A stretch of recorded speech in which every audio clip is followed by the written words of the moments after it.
literally feel like Jane Austen's gonna like smite me down. Marry you even though you're below my station. Like, well, can you not say it like that? Made that character grow on me so much, even with that like whack haircut. Like literally you walking through the mist.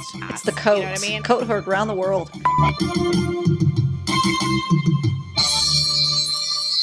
Welcome to the Besties in the Books podcast. I'm Ashley. And I'm Liz, and today we are continuing our classics deep dive series with none other than the 1813 novel by Jane Austen, Pride and Prejudice.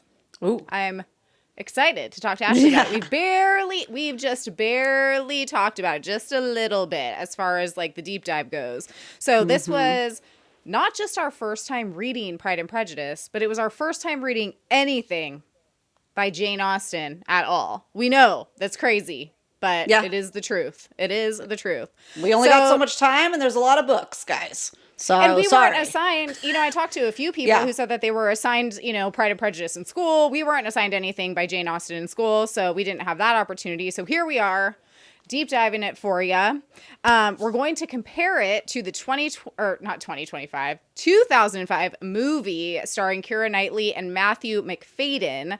And we're going to give you probably some unpopular opinions. So you'll have to stick around to find out about that. I know, right? Literally. We'll see how it goes.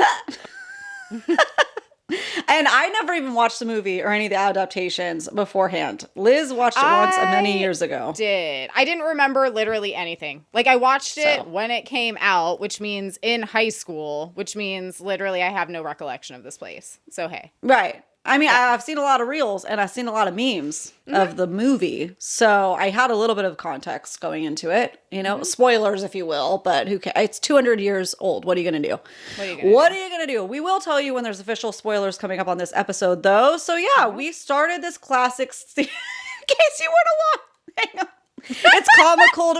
I have to laugh every time now because we went into this classic series because it's like, ooh, they're coming out with a Wuthering Heights movie. Let's do a little read. Let's make it a part of our little, series, our bonus series. We'll do some classics. We'll do some deep dive. We'll just do like a little one episode. It'll be so easy. Meanwhile, after the holidays, it'll be so easy for us. Like behind while we me, do, if you're watching while the we video. Do the plated.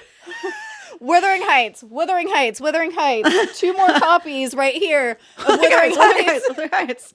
I literally... Okay, this is not the Wuthering Heights episode. We have 3 of them. It is not, but we're just saying it's taken over, the classic series has taken over our lives. And also, while we're doing the other book series behind you, the Plated Prisoner series, we're deep diving right now. So we bite off more than we can chew? Yes, but it's not our fault. Because we didn't know that we were doing it. We were trying to make it so easy after the holidays for ourselves. And now we're all laughing. Because if we don't laugh, we'll cry.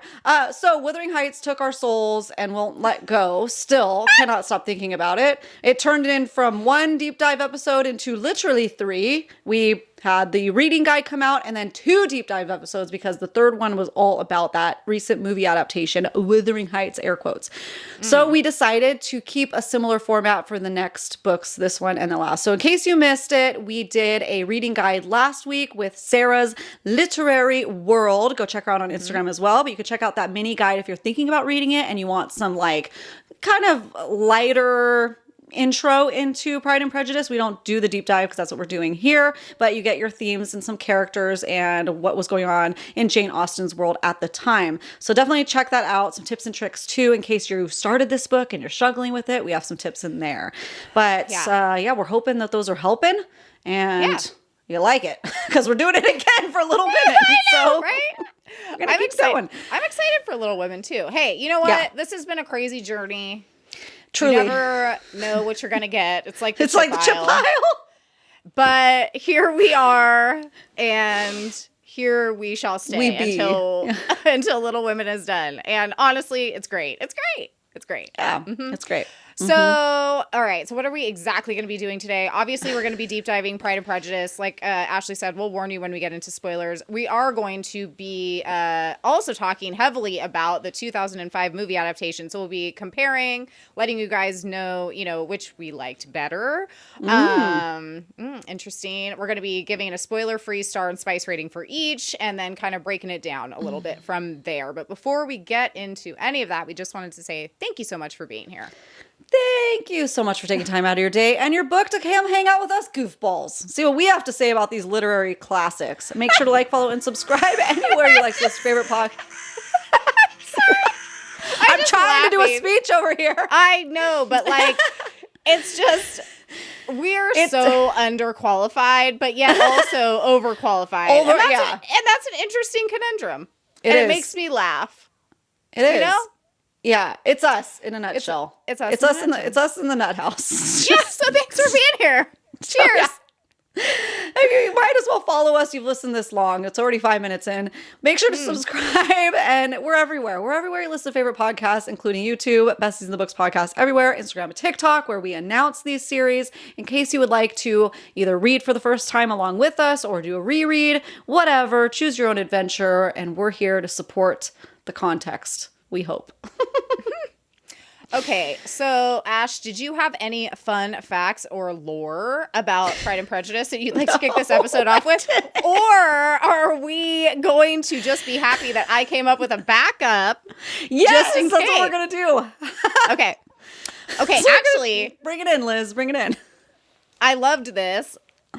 Again, take all of these fun facts with a grain of salt because I do verify almost everything that goes into our episodes that is important. However, these are not really important, so take it with a grain of salt. Fun fact, Mr. Darcy's salary of 10,000 euros a year would make him equivalent to a modern billionaire.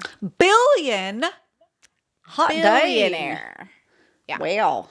So well, Mr. Darcy. I know. So maybe we get it a little bit more than we did before. Hell. You know what? I don't know. I was fine with 10,000 TBH. Oh, I was fine with $10,000 a year. It's good. We'll make love, we'll make baby. it work. Billionaire. So hey, no wonder Mrs. Holy Bennet inflation. was so happy. Yeah, Holy literally. inflation.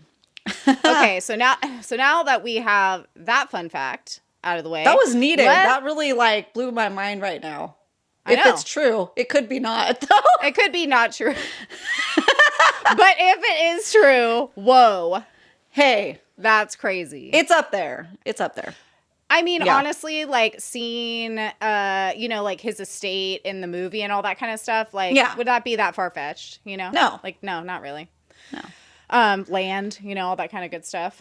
Yeah. Yeah. For sure. Okay, so let's just move right into our spoiler-free star review of the book, Pride and Prejudice. All right. So, hey, just in case you guys hated us for any reason before in the past, I don't know, Period or Harry Potter or anything like that, here I am to say that, I literally feel like Jane Austen's gonna, smite me down from wherever she is right now. She's gonna haunt me. Oh, no. I gave Pride and Prejudice a 3 stars. You have people screaming and cursing your name. I know, and I really thought about it too.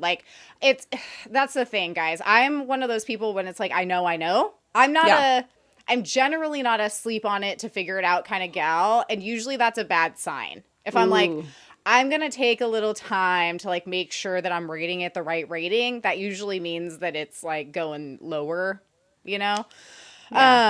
So yeah, 3 stars because I see what Jane Austen was doing there.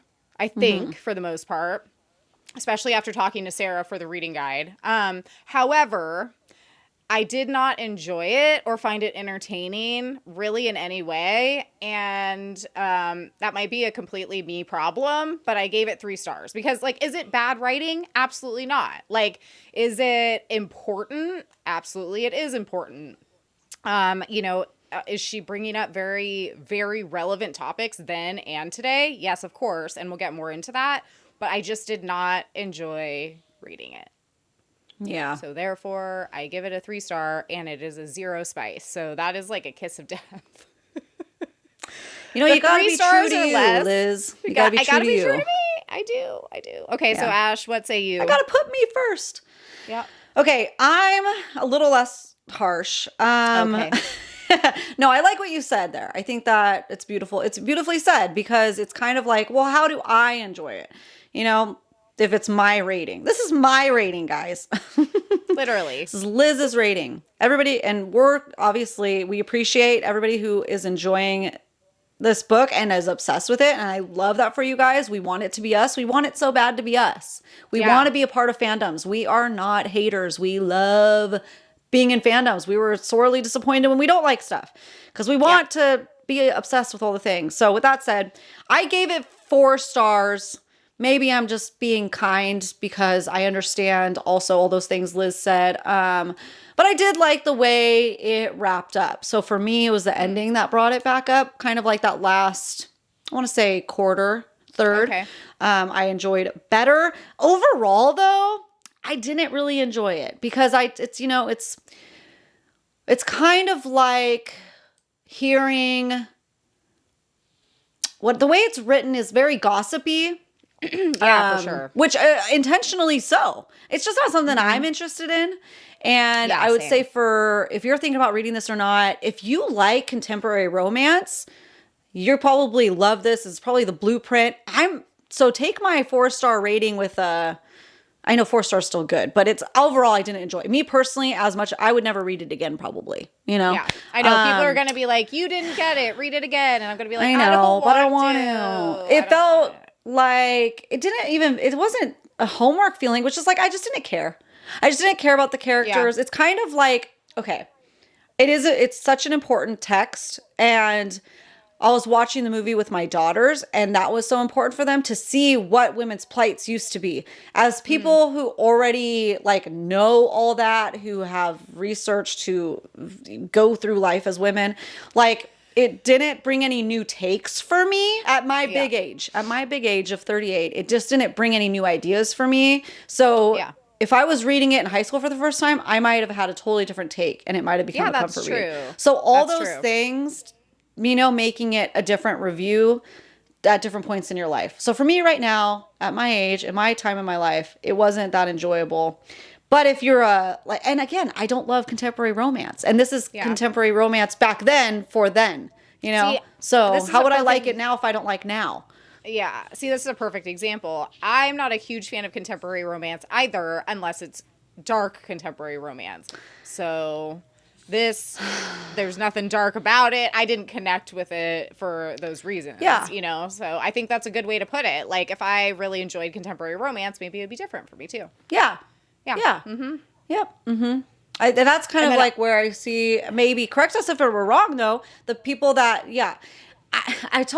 hang on, going off a tangent here. I told Liz this while we were reading Pride and Prejudice. I was like, I wonder if it's, and I don't know enough about classic literature in this field enough to know for sure, but maybe it's you're either and I also don't want to pin female authors against each other by any means, but they're different vibes, right? You're either a Wuthering Heights girly or a Pride and Prejudice girly, or both, but they're both critiquing societal expectations, especially for women, and there are lots in life, but they're done in different ways and in different classes. And obviously we're pretty obsessed with Wuthering Heights over here because it's darker, it's gothic. That has just always been our speed. And that classic contemporary literature is not as much what we enjoy. Yeah. So. Yeah, I agree. I would agree. So moving out of that then to the 2005, because you guys know there's a bunch of adaptations. We specifically, for this episode, watched the 2005 Keira Knightley version. So what was your star rating and spice rating of the movie? It was also 4 stars. Mm-hmm. I can see why I can see why they're comfort reads and comfort watches. Because they are. They're nice. I was able to watch it with my kids.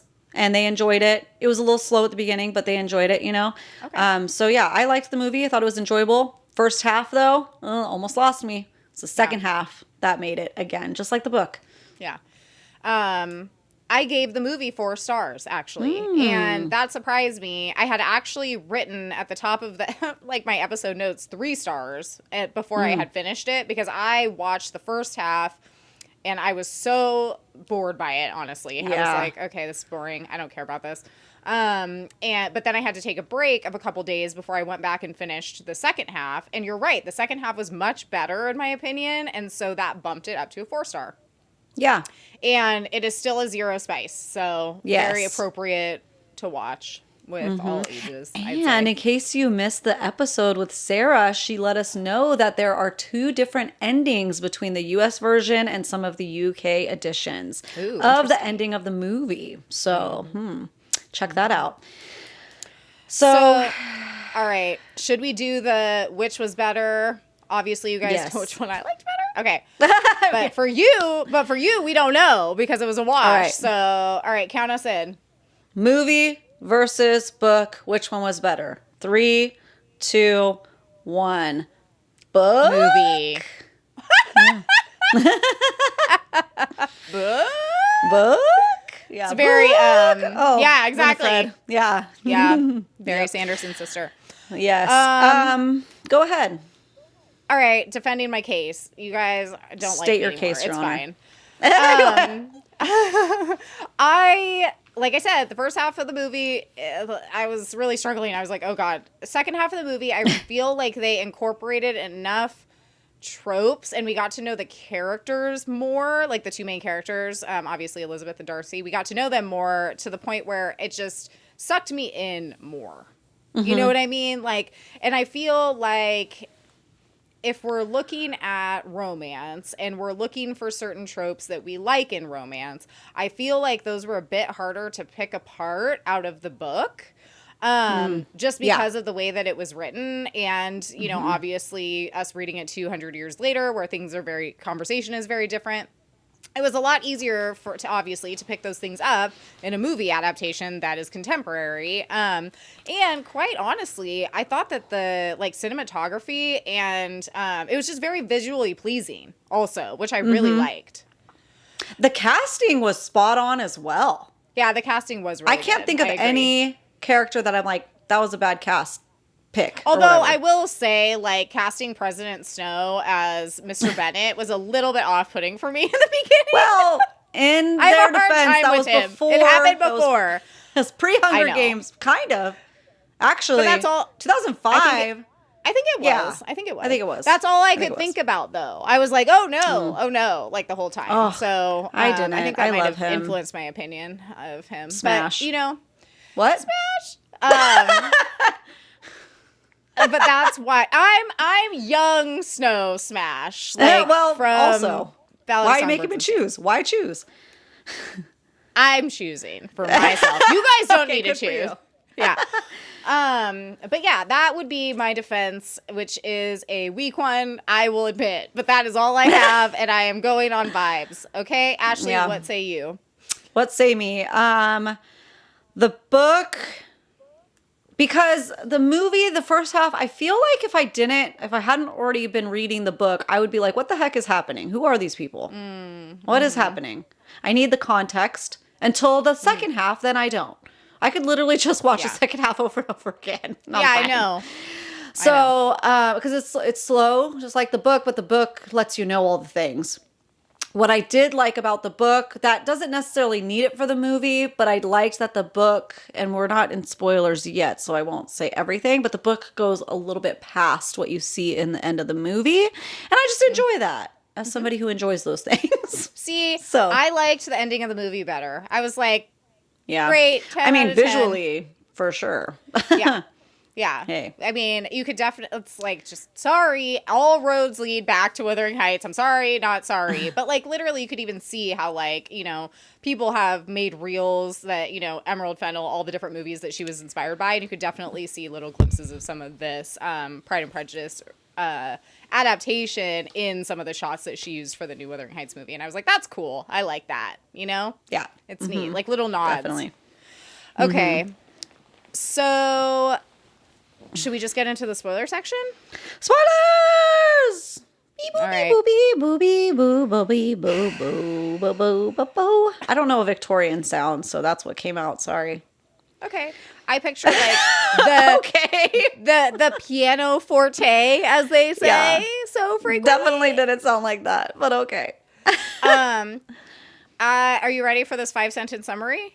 No, I need to get the violin. Here we go. The 5-sentence summary of Pride and Prejudice by Jane Austen. The Bennet family of Longbourn have 5 unmarried daughters, Jane, Elizabeth, Mary, Kitty, and Lydia, whose apparent entire goal in life is to get married, preferably with one of them marrying their insufferable cousin, Mr. Collins, in order to secure their inheritance and the Bennet estate, because due to current entailment laws, when Mr. Bennet dies, everything will be inherited by the man of closest relation. Boo.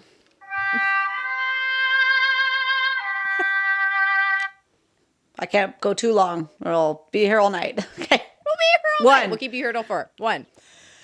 There is news that a new rich gentleman by the name of Mr. Bingley is living down the way at Netherfield Park, so naturally this causes a stir among the young women. They meet him, his sister, and his grumpy and most disagreeable rich friend, Mr. Darcy, at a ball, and Kate takes the horse in the rain, because her meddling mother suggested it, in order to go see Bingley, who seems quite taken with her, but catches a terrible cold and has to stay at Netherfield Park for several days to recover, prompting Elizabeth to follow and check on her, where she gets to banter with Mr. Darcy, who she greatly dislikes because of his general demeanor and attitude.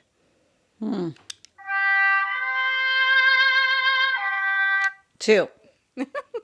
When they return home, Mr. Collins is there visiting, and after several days, proposes to Elizabeth, who refuses him, so he goes off and proposes to Charlotte Lucas, her best friend, instead, who happily says yes. Meanwhile, Elizabeth meets a traveling soldier named Wickham, who tells her he grew up with Darcy and was entitled to a great deal of inheritance from Darcy's father when he passed, but due to jealousy, he did not honor his father's wishes and gave him nothing. Elizabeth believes this and hates Darcy even more. 3. It's a fast one. Bingley and his sister unexpectedly depart to London. This breaks Jane's heart, as it is completely unexpected, so she accepts an invitation to also go stay with family in the city in order to get away. Elizabeth takes a trip to visit her, and also her friend Charlotte, and they spend much time at the fancy estate of Colin's employer and Darcy's aunt, Lady Catherine de Bourgh. I think that's how you say that? De Bow. Where Darcy proposes to Elizabeth, she refuses him, and he then gives her a letter explaining that he broke Jane and Bingley up because he didn't think her serious, and the reason he denied Wickham his inheritance was because he had tried to elope with his young sister Georgiana just to acquire her inheritance. Drama. 4. Foolishly, Lydia is taken with Wickham in Elizabeth's absence and runs off with him to elope, so Darcy secretly gives him money to pay off his debts and become publicly respectable in order to save the Bennet family from shame. Jane and Bingley get back together and are in love after the misunderstanding, and although Catherine de Bourgh threatens Elizabeth not to marry Darcy, he proposes again and she says yes, and both Jane and Elizabeth get married.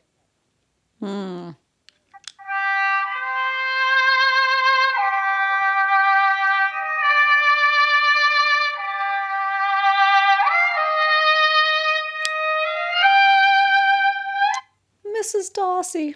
Beautiful. The end. 5-sentence summary. Done. There we go.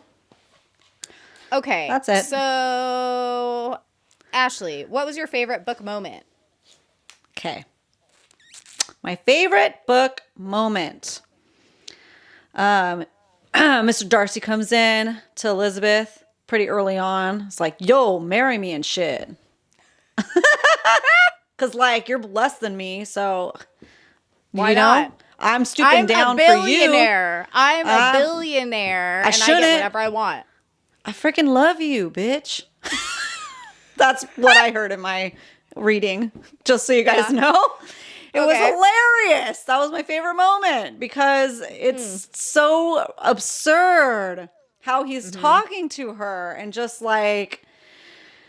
She's like, what? And he's like, yeah. It's so funny. You're talking, wait. Are you talking about Collins or Darcy? No, I'm literally talking about Darcy.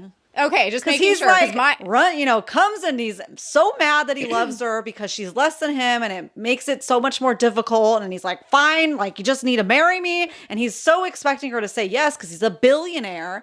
And she's just like, yuck. Allegedly. Ick. No, I already have a bad first impression of you. And this didn't help. So no thanks. And he's like, what? Yeah. So that was my favorite book moment. It was a good Truly. moment. Stood out to me. I do love, and I just love the overall push and pull with them. Will they, won't they? I feel like that was better in the movie, but yes, yeah. Yeah. I put the conversation that Elizabeth has with Mr. Collins when she refuses his proposal. Yes. I just put here in my notes, it was hilarious, honestly. Yeah. Because it was like, he was like, oh yeah, I get what you're doing. Wink, wink. Like, you're telling me no because that's what fine ladies do. And she's like, no, dude. Like, I'm not messing with you. Like, I really will not marry you. Straight up, just believe me when I say it's a no. And he's like, okay. So I loved that. It was super. Exactly. It was also, I felt like the turning point for me with Elizabeth's character where I actually started respecting her as a person more. Mm-hmm. We could see what I mean? Yeah, we could see her character more, for sure. Yeah. Yeah.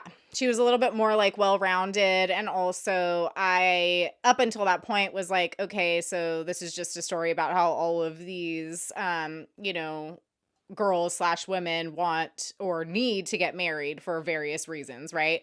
And so this was like the moment where I was like, okay, Elizabeth's like critically kind of thinking about this a little bit more and is like making these decisions like not just based on the logistics behind it, which I liked. All right, well, Liz, how about movie moment? What was your favorite movie moment? It's a movie. What was your favorite compared to the book anyways? So I put the scenery. That's not really a moment, but I did really love that. Mm-hmm. Specifically, Charlotte explaining her reasoning for marrying Collins, because I feel like that didn't come across very well in the book to me.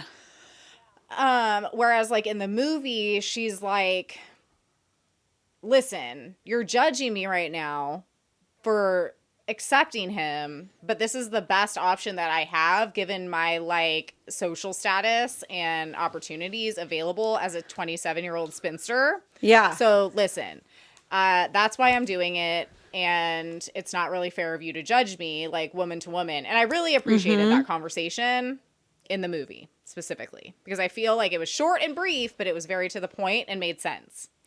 Yeah. So I did like that. On a lighter note, the I love you most ardently, that was a pretty good line. I liked that line. And then at the end, when, they kiss and he just calls her Mrs. Darcy over and over and over again, I was like, it's like that moment bumped the movie from a 3-star to a 4-star easily for me. Just that. Like, I could just watch a movie of that. Like, that's fine. Just show me that for like an hour and a half and I'm good to go. Yeah. So, yeah. Loved it. It was great. That's new ASMR to fall asleep to. Yeah. Okay, what about you? Yeah, so I had that moment in there, the Mrs. Darcy. And I'm so glad you brought up that, because something that is interesting within this book is that we're not only getting to see different options or lack thereof that women have in this time for marriage, but we can see those inner working and interrelationship issues. A lot of times we can read books where it's like, yeah, suddenly the best friend's marrying the guy that just proposed. What? But actually, it's like, well, what else am I to do? At least we're not cousins, bitch. Like, because, hey, that was weird. Literally. That was very normal back then to keep the money in the family. Glad we figured that out. And not to do that. And no, so it is. That's such a good point that I can go into other books with that lens. It's like, well, what is the reasoning?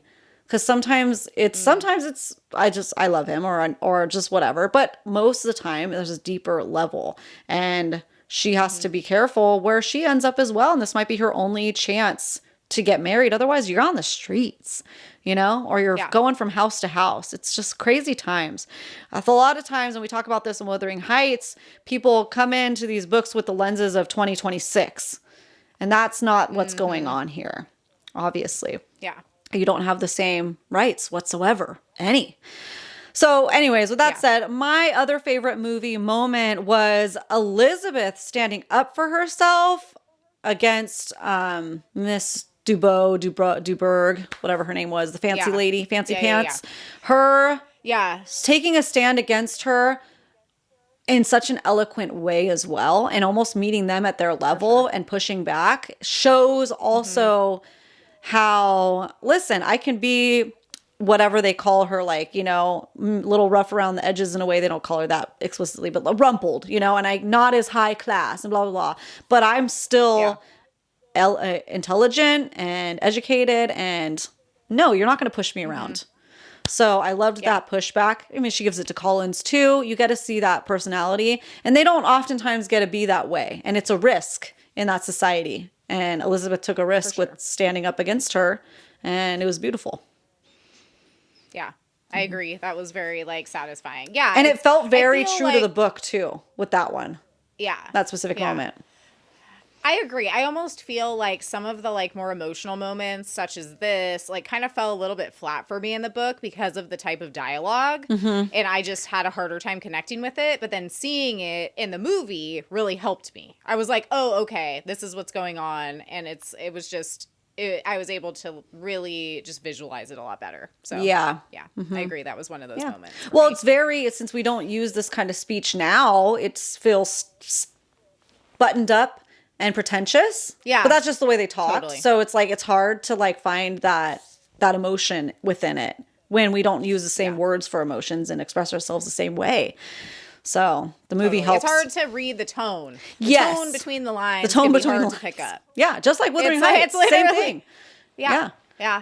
It's literally like, I feel sometimes, you know, things get misinterpreted through texting. Like, this is why you don't have, like, serious conversations through texting. That's literally how it feels sometimes trying to read a serious argument like that through speech written in the early 1800s. It's like, I feel like some things are getting lost there. So sometimes seeing the movie adaptation can help. Yeah, well, you not picking up the dry humor undertones and the bite back, because it's done in such an like eloquent way that we miss it, you know? Yeah. For sure. Okay, what about movie? Oh, wait, I do also want to say I love all the memes and the reels that have come out of the movie adaptation. And I did like seeing those finally play out, but I was like, man, these happened way early on that I'm not even invested yet. And I already saw the meme. Yeah, I already saw the potatoes. I already saw the hand flex. It was a jump scare because it came so early. The hand flex didn't do it for me. Because I needed it later, right? It would have been different if I saw it when he's like really, because I was like, okay, this is the time. This is what we're going to see. And it happened so early on that, like, you know, everybody in the room missed it that was watching. And I would have missed it too if I didn't know about it. You know, we love a grumpy man who yearns. Yeah. Like we do. Yeah. You know? Like, it's one of our favorite things. But, like, I feel like at that point in time, we just didn't know his character well enough to make it hit. You know, so maybe on the rewatch, it would hit better. Maybe. You know what I mean? I do think it would have been great if it was later. Unpopular opinion? Probably. But hey. Hey, I felt the same way, though. So it's not just you. Yeah, well. Here in this echo chamber, we can talk about it all day. Yeah, great. Okay. So...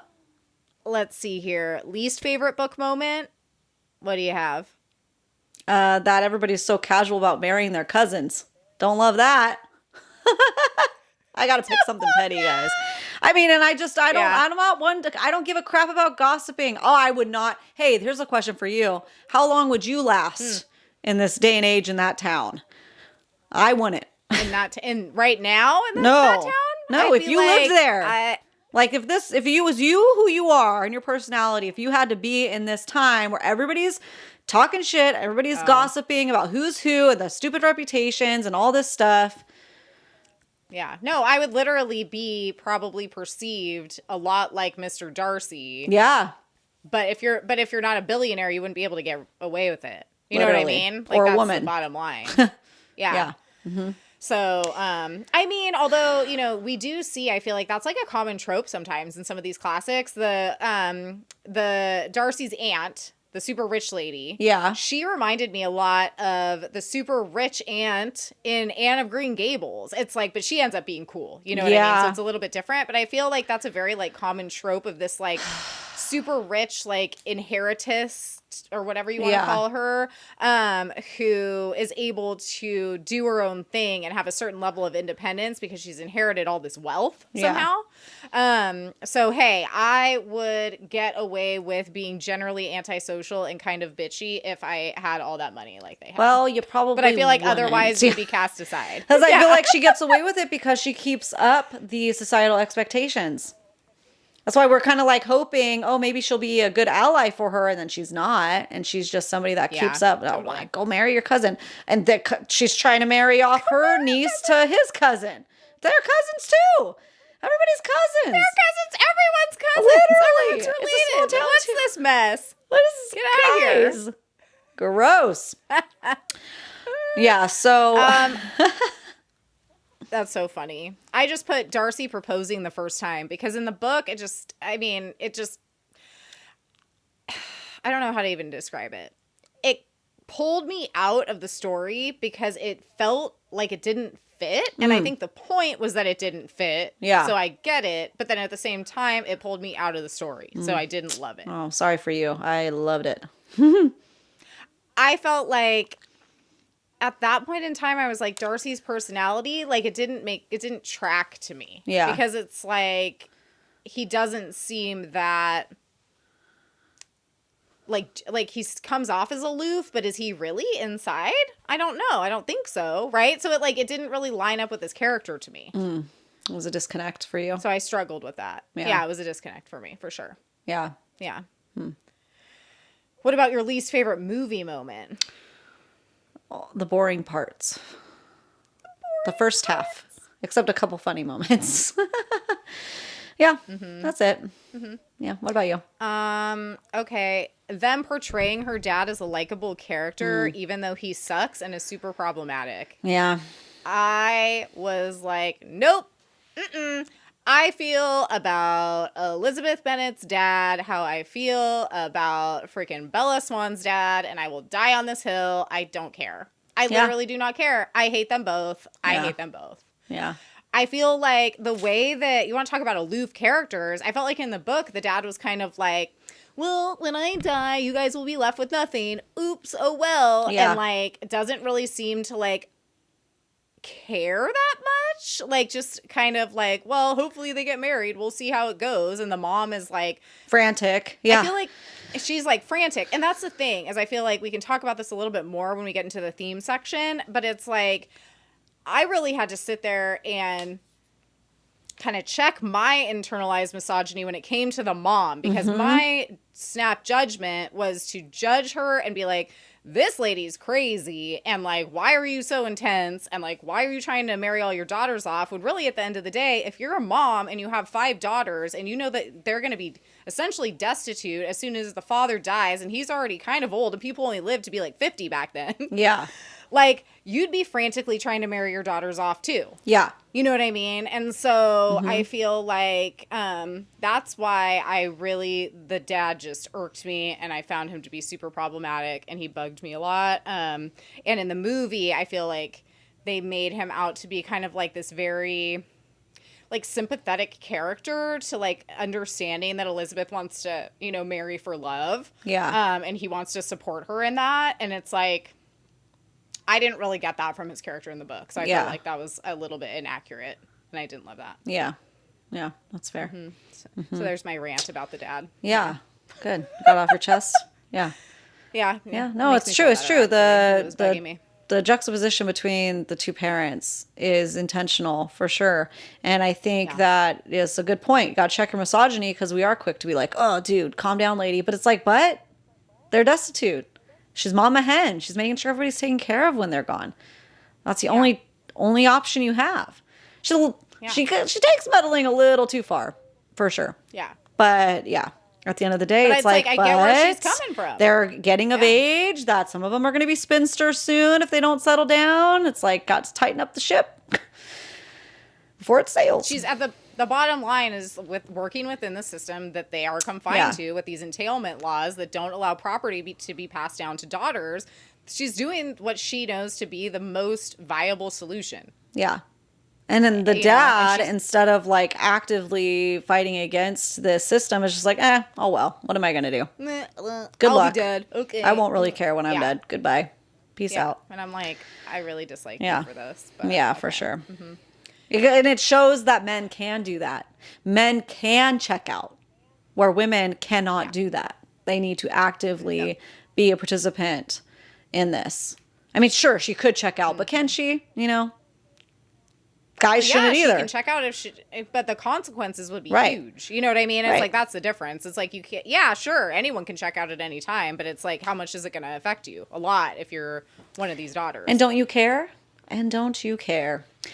Yeah. We got some characters. Let's talk about some characters. Favorite book character. I just put Jane, ? I didn't really like anyone in the book. Like, to be honest. Yeah. I didn't really like anybody in the book. I felt like Jane, all characters considered, was to me the most genuine character and the one who seemed most aligned with her own particular set of values. And I appreciated that about her. Everyone else kind of, I felt like I didn't really connect with too much, or I straight up just didn't like them. Mm-hmm. And therefore I picked Jane for that reason. Yeah. Not even because I necessarily loved her. It was just like her character made sense to me. I was like, okay. Yeah. Yeah. Mm-hmm. Mm-hmm. So, what about your fave? Literally the same answer. Literally. Oh, interesting. I thought I was going to be like a rare answer. That's funny. I'm not special. No special gold star for you. Or I guess we both get it. But for me, with Jane specifically, I felt she was the most relatable to me in a romantic relationship. That is exactly how I used to act. For better or worse. If I was interested in somebody, like, no, I'm not. I'm cool. I'm kind of Darcy in that way. I'm kind of Jane in that way, like aloof, and people wouldn't really know. So oopsies, oops-a-daisy. So most relatable in that way. So it all made sense to me as well. I did like Elizabeth's character overall in the moments that she stood up for herself in the best way that she could, and kind of figuring out, like she had to figure out, oh, these rumors are bad. These are rumors. You know what I mean? That's kind of, because it's early. She's probably only, freaking 18, 20? So she's figuring out those life lessons. That's like, for us, it's like, duh, you know? But for her, it's like, oh, wait, maybe I shouldn't believe this random soldier that's talking crap, you know? Yeah. I shouldn't believe everything that guys tell me is true. Yeah, and women and everybody. Yeah. And people just be talking S all over this town. So. Yeah, literally. Yeah. Okay, least favorite book character, I put Wickham, the dad, the mom, everyone. Yeah. That's literally what also, I put. It's like, I just don't like any of these people. Yeah. But if I had to pick one, I'd pick Wickham, because he is a gold digger and I am annoyed by him. Oh yeah, for sure. He's a very face value terrible person. You know what I mean? It's like he's just not a good guy. He had opportunities. He squandered them. And he squandered them all. He's the guys in high school that, thank God we didn't marry. You know? We knew a lot of them. So, very much like that. I agree. Mm-hmm. I just put Societal Expectations as my least favorite character. Because, like, that sucks, dude. Always. That sucks. Always. What about in the movies? My favorite character in the movie was Darcy and Elizabeth. Literally same answer. Darcy and so Elizabeth. I liked them in the movie. As if I'm going to say no to Keira Knightley and whatever that guy's name is. I know. They I were great. Forgot his name. I know people joke about the way Keira Knightley talks, but I just love it. I don't know. It's a comfort actress for me, for sure. Yeah, same. Very, it's Pirates of the Caribbean. That's what it is. He grew on me because he's not, like, he's a little grumpy, but, like, he's not a dark guy. He's not a dark character. You know what I mean? Mm-hmm. Like, he doesn't have, like, some kind of nefarious, like, backstory or, like, evil tendencies or anything like that. We know that that's, like, what I like in a book, okay? Mm-hmm. So, It took a while for him to grow on me, but then he did. Well, and I was like, you know dude, what? he went around That's freaking good. defending her honor and like orchestrating all this stuff, even though she'd already said no to him, you know, just like, well, Yeah. whatever, I'm still going to fix this stuff. Beautiful. I Yeah, love it. so, Little gesture. you know, sometimes the good guys do win. You know what I mean? But I The like quiet- that the quiet he's, good ones. but I do like that he's a good guy, bad guy. He is. But is he a bad guy? In societal expectations, people don't like him. Yeah, Because he but just doesn't 'cause he's like kind of a act jerk. normal. Because he's kind of a jerk. Yeah. I kind of liked it. Yeah, but he hasn't done anything objectively bad. Yeah, well, he married Elizabeth, so that's in some eyes. That's true. In some eyes, that's because true. the bar is low or high in the situation. Like the littlest Yeah, I get what you mean. infraction means you're a bad guy. You're a dum-dum, you know? Like, Yeah, I can't believe to she married an straight to army. jail. Ne'er Yeah. do well. Yep. So, and he was just like, I mean, I didn't like how he handled it the first time though. He could have gone about it better. Yeah. I will marry you even though you're below my station. Like, well, can you not say it like that? Yeah, kind of rubbed me the wrong way. Yeah, a little bit. But yeah, I would say, you know, honestly, that's a testament to like, yeah, that actor whose name we've already forgotten and don't remember, who I don't know anything else that he is in. But like, honestly, the fact that like he made that character grow on me so much from the beginning to the end, even with that like whack haircut, like literally. Yeah. Like says Even everything. with that whack haircut. You know what I mean? Yeah, it's true. It's true. Like, hair is everything to me. If you have crazy hair, it like really drives me nuts. And I was like, you know what? I could look past that because of like you walking through the mist. Like, I'll give you a pass. It's the coat. You know what I mean? Yeah.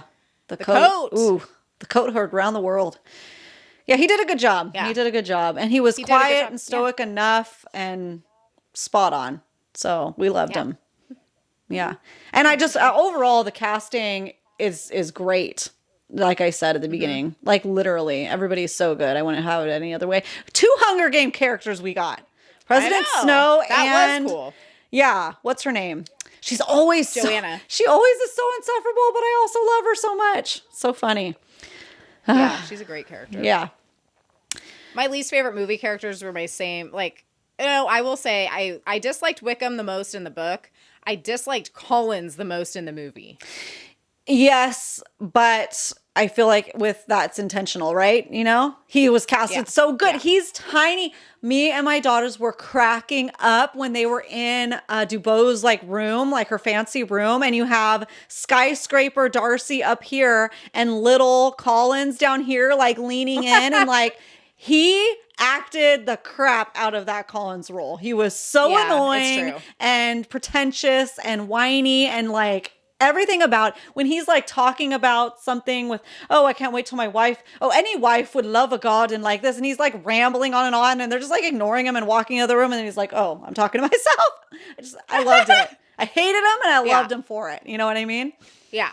Entertaining. Yeah, good actor. Yeah. Annoying character. Imagine having to marry that guy because you have no other financial options. Like, literally. My gosh. Oh my gosh. Life is already so hard. He's like a walking manners book in like the worst way ever. Like, like, well, the lady has to do this and that, and the boy has to do this, and it's not gentlemanly. And imagine raising kids with that guy. Like, give it a rest. Yeah. You ever take a break, Collins? Yeah, that was hard. Hard. So, do you have a book trope that you loved? You know, enemies to lovers. Blueprint. Some blueprint work right there. I liked it. I put for a book trope that I loved. I said commentary on women's rights to inheritance and property. Okay. I don't know if that's true, but hey. Yes. That was my favorite part of this book. Well, literally. That's what it's all about. Hands down. Yeah. It was like, it was interesting to me and important. And so therefore, I picked that for my favorite trope. However, my favorite movie trope was enemies to lovers / my wife. So there you go. Yes. What about you for the movie? Yearning. Because I thought it came across better in the movie. The yearns. halfway through. There's a very fine balance between like an annoying yearner, because I don't like a needy yearner. Yeah. You know what I mean? And like a... Like Collins. Like Collins is a needy, annoying yearner because he's still yearning for her. Ick. Yeah. Gross. Yeah, it's like, you know, they have to be the right amount of like aloof and like, you know, it's like they're yearning in secret. Yes. Like that's what we like. You're do your yearning in secret. Yeah, we don't want to see it, you know, but I want to know about it.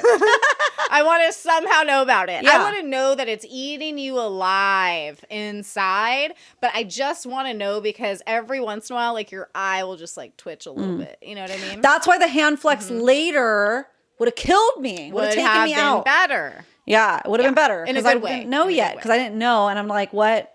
It's too soon. Because then it's like, ooh, don't be yearning too soon.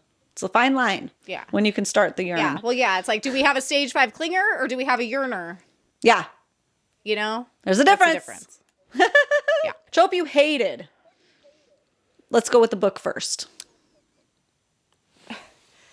This is so, you guys are going to be like, what? Okay, book trope I hated. I put enemies to lovers because I feel like it wasn't enough for me to care. Yeah. In the book. Fair.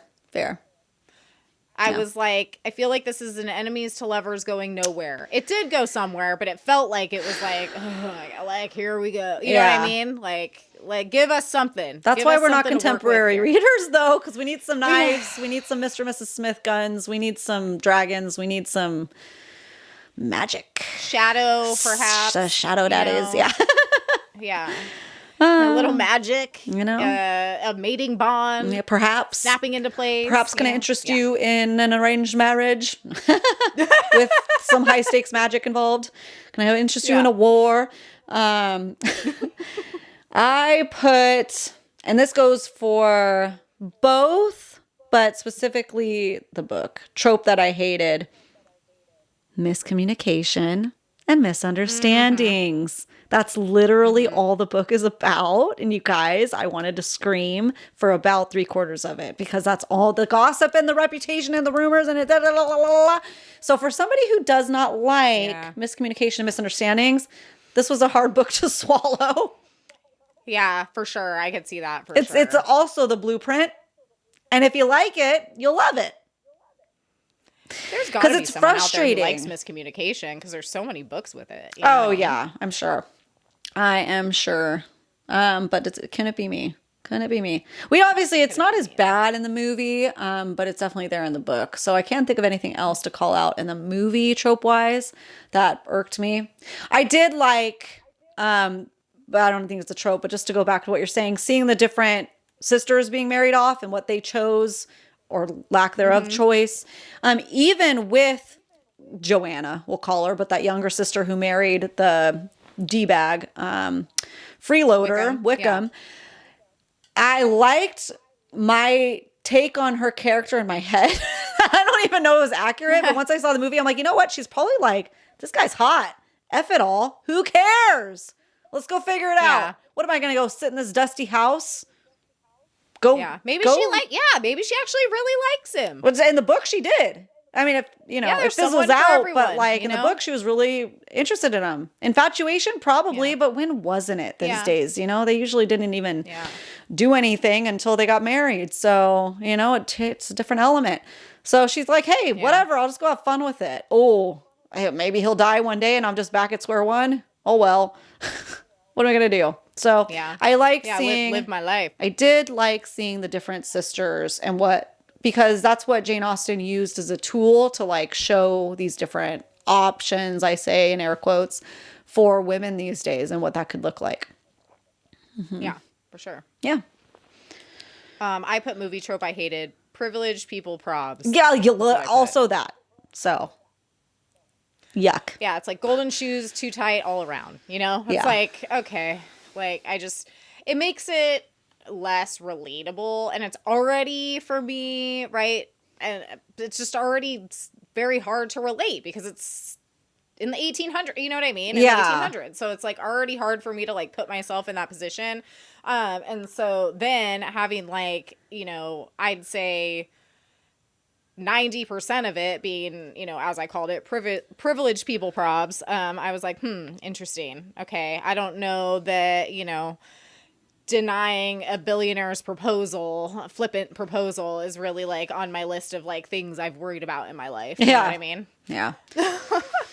So, you know, I definitely struggled with that, but I see what Jane Austen was trying to do as far as show all the different ways that women had to navigate these social environments in order to survive. So I'm not missing the point. However, it didn't make it more relatable to me. Right.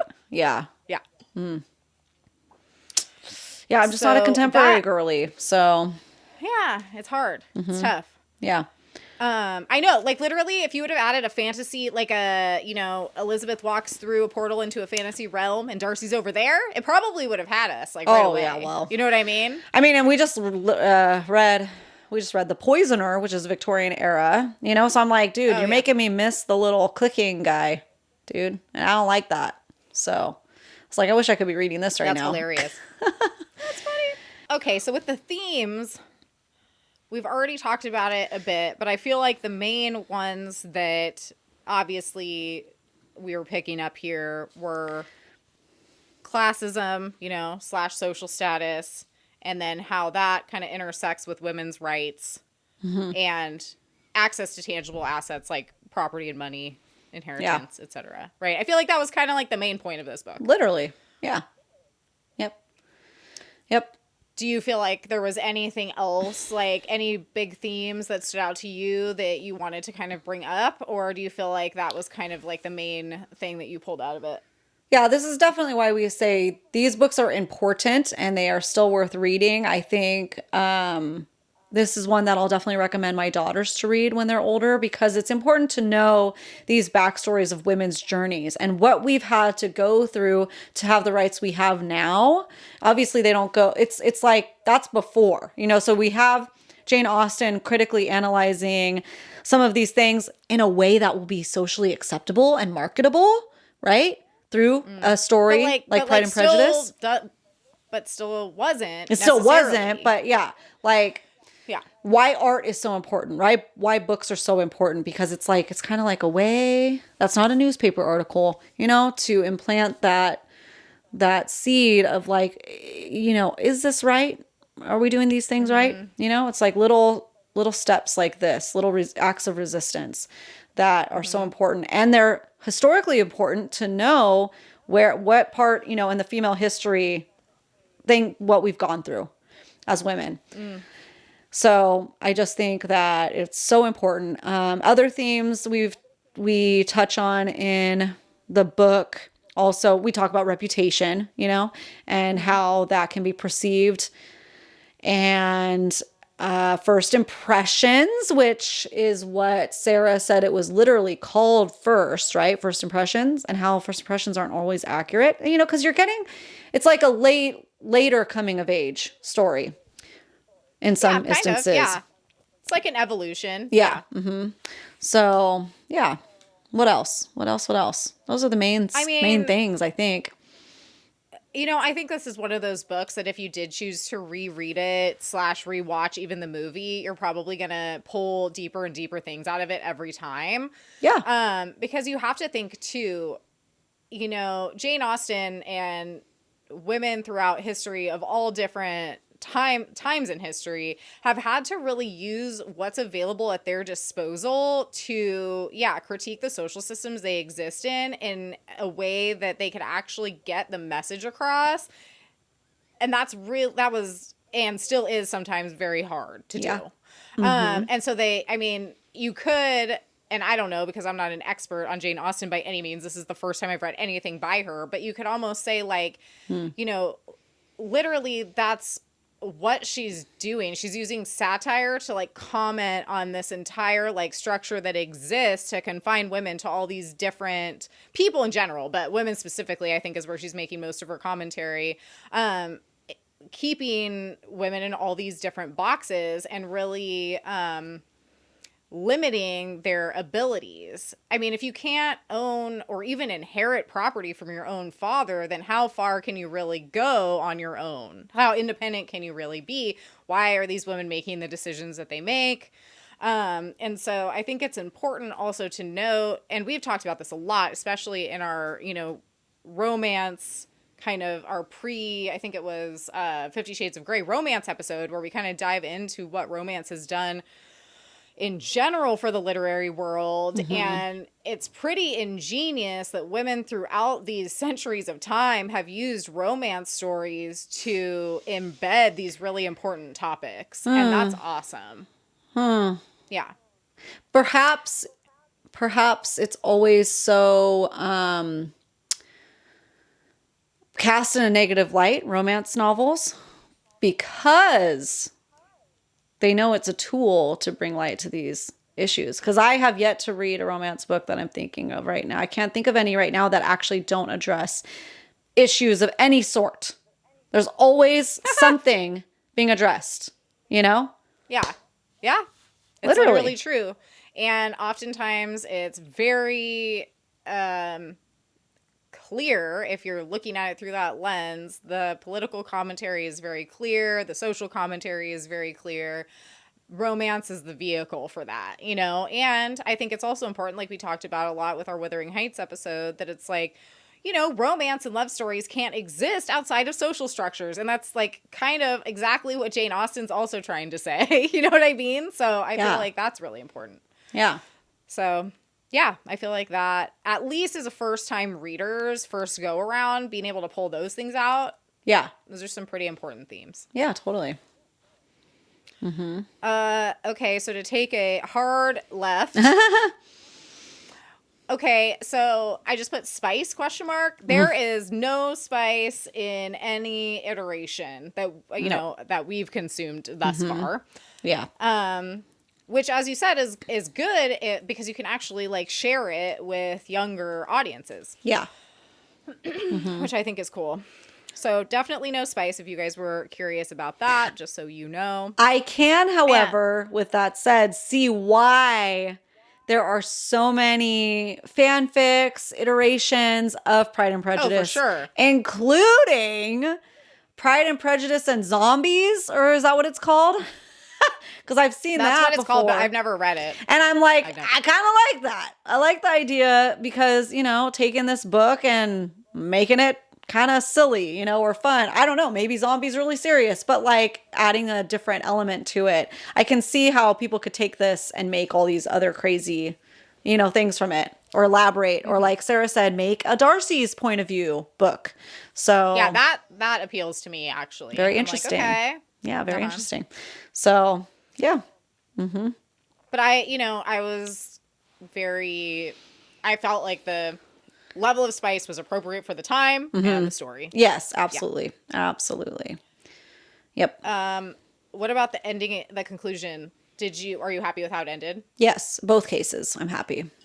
Okay, so why don't you tell us about the difference in the endings that you wanted to talk about before? Oh, well, the movie, so we pretty much end with, the kiss and the Mrs. Darcy and their moment of accepting their love for each other, for themselves as well. Sweet. And the family being happy for them and all that, and everybody happily ever after, if you will.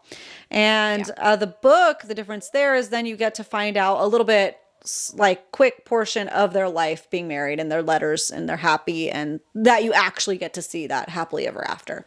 So, because I think something to be said about why would she say no to this billionaire seems like an easy win, even though he has weird hair.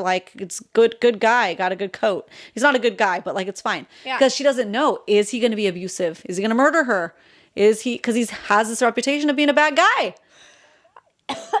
Poor guy. I like how shy. Ashley's like, is he? She Ashley just took us to Thriller Town. Yeah. Is he gonna murder her? I mean, yeah, but they have literally. Is he abusive? Women had to think about that. They do now. Still, that doesn't change. I know. I'm making light of it, but it's true. It's true. I mean, if you had the option to consider that back then, though, you were pretty lucky. Yeah. Mm-hmm. Yeah. Yeah. So I was happy with the ending as well. I feel like, although, okay, I do struggle sometimes. I like a good happily ever after, right? It's okay. I don't need that all the time, but I do like it sometimes.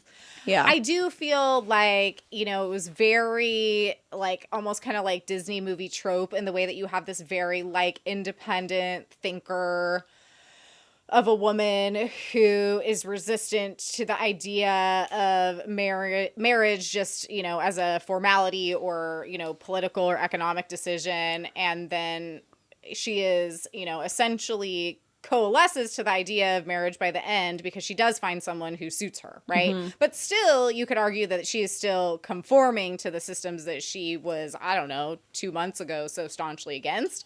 So sometimes I do struggle with that kind of like evolution of a character, but I also understand it. As someone, I was going to say. Yeah, Ashley's like, I was going to call you out. Okay. Well, myself too. You later, but yeah. Yeah, like I was very anti-marriage until I met my husband, and then it was like a switch went off, and I was like, all right, let's get married right now. You know what I mean? Yeah. Like, and so I get it. It's like she met her Mr. Darcy. I get it. It clicked. But sometimes it's like when we repeatedly see that story play out, it sometimes can like rub me a little bit wrong. Yeah. If we didn't have like her growth arc, because a lot of time passes. If we didn't have her like discovering that, oh, he's not a bad person. Oh, he's been like basically taking care of my family without me even knowing it, you know? If we didn't have all that, it would have been like, okay, oh, now you change your mind, you know? Also, not everything can end the way Wuthering Heights ends, right? It's like those are the kind of endings that get me because those are the ones you remember forever, you know? But yeah, sometimes a happily ever after is just a nice, good time. Yeah. Okay, so I've got some just so that you guys, you know, can put this in your back pocket because I was curious. Okay, Goodreads ratings. It has 4.8 million. So obviously quite popular. Wow. Just in case you didn't know that. It gets a 4.3 star average. Okay, so yeah, that's good. Good, definitely. Sarah touched on this a little bit in our reading guide episode, but I did look up the most popular audiobook version. It is narrated by Rosalind Pike, who she says plays, is it Jane in the movie? Yeah, that's what she said. Yes. I'm going to look her up really quick because I am actually curious to make sure that that's the right person. Because we love a good narration. Yeah, that's her. So Jane in the movie we're talking about with Keira Knightley, that is who narrates the most popular version on Audible. It has 43,000 ratings and it gets a 4.8 stars, which is very high for audio, I feel like. Immersive reading, though, that's what I'm happy with doing. So that was the one that I would listen to while reading Kindle, and then Amazon had that book set up so that it would literally highlight it. So that is great. They do that on Audible now too. Did you know that? I didn't. That's awesome. Yeah, so now on Audible, if you have it, I don't know exactly how it works, but because I've only been doing it for the Plated Prisoner series, because I have everything on Audible and on Kindle. Yeah. And you pull up your Audible, and you can now toggle between read and listen, and it'll highlight all the words for you. I'm like, oh, that's so cool. Yeah, because I do that, and it'll say, do you want to go to where you left off? No, now it's connected on the same screen. Ooh, I love it, because I need it, because that's what I've been thinking about for a while now. I'm like, I wish I could like have it highlighted for me as I... You can now. The more you know. There you go, guys. I tried explaining this to my husband. He's like, okay, good for you. I'm like, no, you don't understand. It's literally life-changing. Revolutionary. Yeah. Revolutionary. I like it. I appreciate it. Thank you for telling us. Yeah. Yeah. Do you have any movie reviews from the good old Rotten Tomatoes? PG, guys. So, like I said, safe for the kiddos. What do we have to say about it? Tomato Meter, which is the critics' reviews overall. Only 189 reviews for the Pride and Prejudice movie, which is weird, but okay. 87% though. 59% for Wuthering Heights. So just to, give you some whiplash. And Popcorn-O-Meter, which is user-submitted ratings, 250,000, 90%. Crazy. So people like it, 90%. as we knew Everyone going into it. Everybody loves it. I can see this coming up I can see it. I can see me watching this again. I can. What about you? Yeah. I will watch it again purely for the fact that I enjoyed the second half. Yeah. So now that I know that, I feel like I can go back to the beginning and watch it through and appreciate the whole thing more. Yeah, watch how freaking weird Collins is, and that'll suck you in. Because me and my daughter were making fun of it so bad, and it was so fun. Like, roasted a little bit, Then you're good. I feel like if I watched it with you and I was roasting it instead of just watching it by myself, it would be a different experience also, for sure. And per the recommendation of Sarah, who said that the Colin Firth BBC adaptation is by far the best and very spot on to the book, I think that I might watch that. I do love Colin Firth. Okay? Exactly. Like, I do. It's a win-win. So, yeah. Sorry we didn't get to it. Time escapes us. We tried. We've been doing a lot of stuff. So, yes, we will report back. Maybe for Little Women, but we also got to watch those too. So, we'll see. We'll see. But that's the thing is I love both of the Little Women movies and I've watched them a million times. So, hey, I'm looking forward to those. Ooh, very nice. So, in conclusion, Ashley, do you understand the hype and the fandom around Pride and Prejudice as a whole? For people who love contemporary romance, yes. That's the best way I can say it without pissing everybody off. Yeah. Otherwise, it didn't sink its teeth into me. I wasn't obsessed, but I'm not a contemporary romance reader. So I can see how this is the blueprint for people. This is the foundation of which it's built upon, and it deserves credit where credit's due, and I'm giving it to it, even if it's not for me. Boom. Mic drop. Mm-hmm. I feel exactly the same way. I think you said that perfectly. Am I now a part of the hardcore fandom? No, I'm a fair weather, might watch the movie again. Yeah. Sometime kind of level. I can see the appreciation for sure. Yeah, but I totally get it. I totally understand why people would love this and really respect it as, a foundational text for the entire romance genre. Yeah. And so, yes, in that way, I understand the fandom. Who knows? Maybe I will dip my toes into another Jane Austen and that one will suck me in and then I'll be right there with you at some point, I'm giving it the chance. I'm not going to say that I'm never going to read another Jane Austen book again. That's probably unrealistic. I probably will. And I'll probably watch more, of the TV or movie adaptations as well. So we're open. I can totally see why this is a comfort read and watch for people, especially because it's Happily Ever After. The movie I can see putting on in the background where like I can come in and out, like people fall asleep too, like it's fine because you're not going to miss anything and it's beautiful. And it's, it's not going to rip your heart out like some of these ones that were. So that's the other thing. That's the other thing, though. We are ladies who like our hearts ripped out. It's true. Hello, Wuthering Heights. Yeah. So I like the pain. Yeah, we like that we don't feel really anything, and everybody's just fine and like okay, and we're just reading. So it's just a different style for us, and we're glad that we did it, but we are not officially part of the fandom. So sorry, but we respect those of you who are. Yeah, totally. So, before we come to a close here on our Pride and Prejudice journey, Ashley, smash or pass Mr. Darcy? A smash. Smash. Yeah. Yep. Nothing else. Is there one of us who is a pass on Mr. Darcy? You know what I mean? Either the book version or the one of the, take your pick, like on any of the versions. Like there's gotta be one for you. Maybe that, but we don't know. Which Mr. Darcy version would you say confidently right now for you is the highest smash? The highest of all smashes. Mr. Darcy. Between the movie and the book? And the book and the show. We'll throw Colin Firth in there even though we haven't watched it. Why not? I would pick Colin Firth every time, personally, but I haven't seen that yet, so I can't speak to it definitively, but it would not shock me if he ended up being my number one. Oh, yeah. This is Love Actually. Love Actually vibes. Yeah. Love Actually vibes forever. Forever and ever. I'm going to go with if Keira Knightley can dig it, so can I. So I'm going with that one. Hey. Yeah. Locking it in. And in door number 3 comes Mr. Darcy.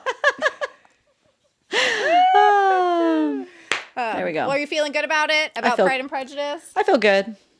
Hopefully you guys aren't too mad at us. Sorry that we're not obsessed. And this is the end of our journey for now.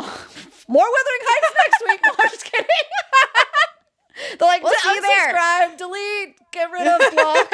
Enough.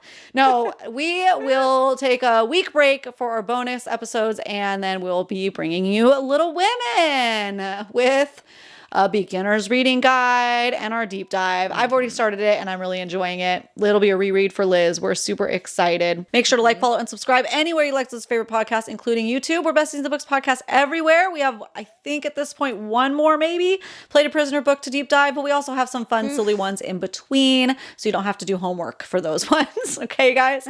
Also find us on Instagram, TikTok, Besties in the Books podcast everywhere. We'll see you guys next Tuesday. Tuesday. Bye. Bye.